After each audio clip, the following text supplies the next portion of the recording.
Адамның шынайы құндылығы оның меншігінде емес, оның жанашырлығының тереңдігінде. Сіз үшін әйел металл жиһаз емес, ол гүл, ол бизнесті қаламайды. Оған шуақты, тәтті сөздер керек.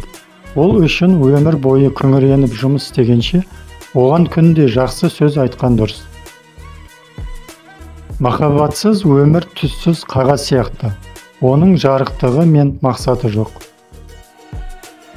Қиыншылықтар арқылы біз адам жанының төзімділігін ашамыз.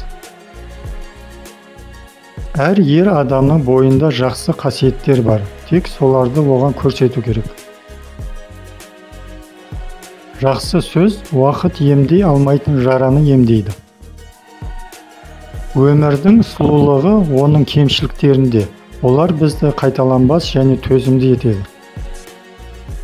Махаббат өлшемді де, бағаны да білмейді. Үміт бұл біздің ең қараңғы түндерімізде жол көрсететін шамшырақ.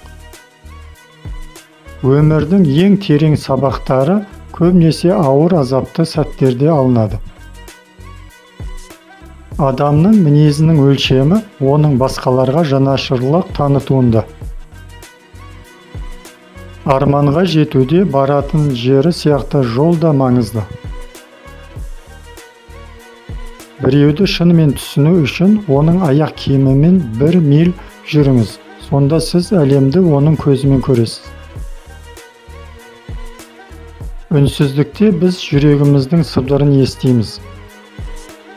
Күш тек физикалық күшпен ғана емес, сонымен қатар эмоционалды дауылға қарсы тұру қабілетімен де өлшенеді. Кешіретін жүрек азат ететін тыныштықты табады. Ең үлкен шайқас өз қорқынышымызбен күресетін шайқас. Әдебиеттің құдіреті оның жанашырлық пен түсінушілікті оята білуінде. Табиғат құшағында біз жұбаныш пен ғаламмен байланыс табамыз. Адам сізге 3 күнде жақын бола алады, ал сіздің жаныңызда жылдар бойы тұратын адам сіздің сүйікті түсіңіз қандай екен ешқашан білмеуі мүмкін. Өзіңді табу үшін кейде өмірдің кеңдігінде адасу керек. Кішкентай мейірімділік ұрпақты қамтитын жанашырлық толқынын тудыруы мүмкін. Өткен бізді қалыптастыруы мүмкін, бірақ ол біздің болашағымызды анықтамайды. Қараңғылық кезінде басқаларға жол көрсететін нұр болыңыз. Білімге құштарлық ақыл ойды байытады, жанды азық етеді. Терең сүю бұл ауыр азапқа тәуекел ету, бірақ тәуекел оған тұрарлық. Әр күн ақ парақ, оны мақсатты түрде құмарлықпен бояңыз. Өмірдің сұлулығы оның өткіншілігінде. Ол бізге әр сәтті бағалауды еске салады. Біздің тыртықтар әлсіздіктің белгісі емес. Ол біздің аман қалуымыздың белгісі. Дос құшағында өмірдің дауылынан пана табамыз. Бейбітшілікке ұмтылу адамның өзінен басталады.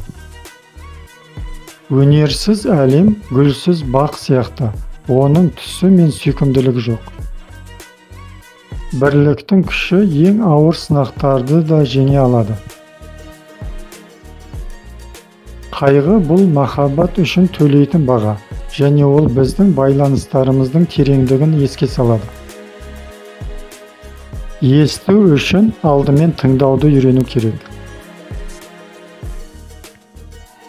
Даналыққа апаратын жол сіздің қателіктеріңізден сабақ алуға дайын болудан тұрады. Өмірдің нағыз байлығы біз жақсы көретін жандардың жүрегінде. Бейбітшілік жолында түсіністік біздің ең қуатты қаруымыз.